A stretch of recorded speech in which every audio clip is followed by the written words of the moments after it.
현재 비공개로 진행된 KF-21 전투기의 20차 비행이 성공적으로 끝났습니다. 이로 인해 대한민국은 전 세계적으로 유례없는 새로운 신기록을 세우는데 성공했는데요. 지난 7월 KF-21 1호기의 첫 비행이 끝난 이후 비공개 비행 시험은 계속해서 진행되어 9월 10차 비행이 성공적으로 완료되었다는 보도가 들려왔습니다. 곧바로 11월 20차 비행까지 KF-21 전투기의 연속적인 시험 비행이 지금 이 순간에도 진행되고 있죠. 그런데 이 기록은 전 세계적으로 봤을 때도 정말로 놀라운 수준이 아닐 수가 없는데요. 유럽연합의 유로파이터 전투기는 20차 비행까지 완료하는데 무려 1년이 걸렸고, 미국의 F-35 전투기는 20차 비행까지 11개월이 걸렸는데 대한민국의 KF-21 전투기는 반년도 채 안 돼서 20차 비행까지 큰 무리 없이 성공시킨 것입니다. 무엇보다도 20차 비행 이후부턴 KF-21 전투기의 실전용 천룡 미사일 발사 시험까지 계획하고 있다는 게 카이의 입장인데요. 이것은 즉슨 KF-21 전투기가 예상보다 빠르게 센서 퓨전의 상태 점검과 항전 장비 소프트웨어 성능 테스트를 모두 끝냈고, 애프터버너 엔진을 사용해 이륙한 이후 고고도 성층권에서 미사일 발사까지 가능한 형태로 발전한 것을 뜻합니다. KF-21 전투기의 20차 비행이 완료된 가운데 다음 시험 비행부턴 미사일 실전 테스트까지 가능해진 가운데 국방과학연구소는 KF-21 블록원에 탑재할 완전히 새로운 형태의 미사일을 개발하고 있다고 밝혔는데요. 한국 공군의 다목적 전술기체인 KF-21 전투기의 개발 상황을 보며 중국 정부와 중국 언론은 당혹감을 감추지 못하고 있습니다. 과거 중국의 군사정보 매체 신화 군사뉴스는 KF-21 전투기에 탑재할 공격형 미사일에 대해 이렇게 발언한 적이 있습니다. 한국군의 현무 미사일도 잠재적인 위협성을 가지고 있지만 특히나 전투기에서 발사하는 미사일은 기술력까지 축적될 경우 항공모함을 침몰시킬 극초음속 미사일로 발전될 가능성까지 있어 매우 경계해야만 한다. 실제로 한국이 KF-21 전투기의 20차 비행을 끝낸 이후 공중 발사형 극초음속 미사일의 개발을 완료하는 순간 세계에서 세 번째 ALCM 미사일 개발국으로 등극하는 건 분명한 사실인데요. 그런데 중국의 군사매체들이 우려했던 것처럼 한국 공군의 공대직 극초음속 미사일 개발 가능성이 절대로 허무맹랑한 소리가 아니라는 결정적인 증거가 밝혀져 중국 대륙 전체를 불안에 떨게 만들고 있습니다.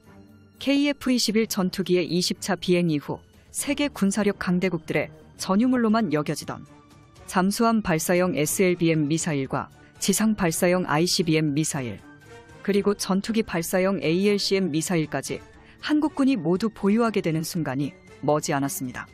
우리나라 국방과학연구소장의 발언에 따르면 KF-21 전투기가 발진해 공중에서 발사하는 극초음속 순항 미사일은 적군의 레이더로 예측하기가 불가능에 가까울 뿐더러 보라매의 작전 반경에 따라 사거리의 제약에서 완벽하게 벗어나 초장거리 정밀 타격이 가능하다는 확고한 장점을 지니고 있는데요.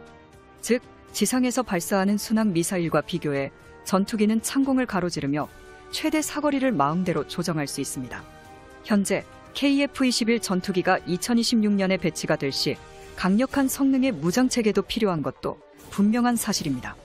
또한 군사무기 개발 관련 관계자에 따르면 한국군은 KF-21에 장착할 극초음속 미사일의 성능이 기존 초음속 미사일이 가진 속력인 마하3보다 2배 이상 빠른 마하6을 1차 목표로 잡고, 극초음속 미사일로 분류되는 기준은 최소한 마하6 이상의 속도를 내야 비로소 적용되는 것이라고 밝혔습니다. 한국군에서 마하5 속도에 이르는 극초음속 미사일 개발에 나선 것은 신형 무기를 도입하는 주변국의 침입을 단죄하는 차원과 함께 한국의 잠재적 적국에 대한 확고한 맞대응 능력을 보유하는 것이라고 국방과학연구소가 언급했습니다.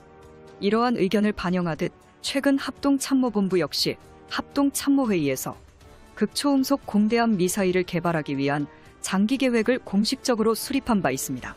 항공모함 킬러 극초음속 공대함 미사일의 탄두는 2000파운드 이상을 장착한다는 계획으로 단 한 발의 극초음속 공대함 미사일로 한국의 영원한 주적인 중국군의 항공모함을 바닷속 깊은 곳으로 수장시킬 계획인데요.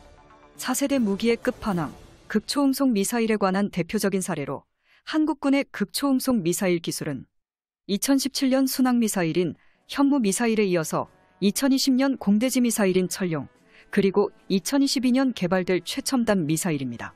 한국이 마하-7 속력을 가진 극초음속 미사일 기술을 국산 기술로 직접 개발하려 도전하는 것이죠. 다목적 전술기에서 발사하는 극초음속 미사일, 이에 대한 대표적인 예로 미국의 순항 미사일을 꼽을 수 있겠는데요. 장거리 전략폭격기 B-50이나 스텔스 전략폭격기 B-2에 장착된 순항 미사일을 보듯 국내 자체 기술로 순항 미사일 개발에 성공한다면 KF-21 전투기의 후계기로 개발할 전폭기에 장착할 무기를 한국만의 힘으로 확보했다는 점에서 한국군의 국력이 한층 강화될 것으로 평가받을 수 있습니다. 그런데 이게 전부가 아닙니다. 세계 6위 군사력 강대국 한국이 보유하려는 전투기 탑재용 초정밀 공대지 미사일 한국형 철룡 미사일 역시 개발이 완료된 상황입니다. 철룡 미사일의 관통력은 강화 콘크리트 6m를 가볍게 뚫어버리며 사거리는 600km 이상, 탄두 중량이 무려 500kg에 달하는 한국형 타우러스 미사일로 불리고 있는데요. 한국의 서해 상공에서 이륙한 KF-21 전투기가 중국의 주요 도시를 순식간에 타격이 가능하게 하는 세계에서 가장 최신 연식의 공대지 순항 미사일로 알려져 있습니다. 이처럼 한국이 차세대 전투기 KF-21 전투기에 탑재할 다양한 무장체계들을 국산화에 착수했으며 한국의 영원한 주적 중국을 상대로 군사무기 기술력에서 다시는 쳐다볼 수 없게끔 초격차 수준으로 추월할 것입니다. 또한 현재 KF-21 전투기에 장착될 가장 기본적인 무장체계 중 주목되고 있는 것은 바로 KGB 유도폭탄 무장체계입니다. 대한민국 공군이 다수 보유하고 있는 500파운드 무유도 항공폭탄을 가장 저렴한 비용으로 유도폭탄 형태로 개조하기 위해 개발이 시작된 한국형 KGB 프로젝트는 적은 비용으로 KF-21 전투기의 공대지 정밀 타격 능력의 수준을 훨씬 강화시킬 수 있는 무기인 셈입니다. KGB는 여러 가지 장점들을 갖추고 있지만 그 중에서도 가장 압도적인 장점을 꼽아보자면 바로 가격 대비 압도적인 파괴력을 예로 들 수 있습니다. KGB 유도폭탄은 KF-21 전투기의 가장 기본적인 공대지 무장체계로서 한국의 기술력 발전으로 인해 탄생한 500파운드 폭탄이 주재료로 만든 자동 목표 지정 타격 방식의 유도폭탄입니다. 이것은 폭장량 제한을 전혀 받지 않아 대전약 무기와는 다르게 전혀 제한 없이 KF-21 전투기에 마음껏 장착해 적국의 영토를 초토화될 정도로 반복적인 폭격이 가능합니다. 이처럼 강대국 한국이 다양한 기술을 바탕으로 여러 형태의 전투기용 미사일 개발에 나설 것으로 전망되는군요. 대한민국의 영원한 자주국방과 한민족의 강대한 미래를 위하여 강대국 한국의 계획들의 귀추가 주목되는군요. 영상의 내용이 도움이 되셨다면 대구구려제국 구독과 알림 설정 진심으로 감사드립니다.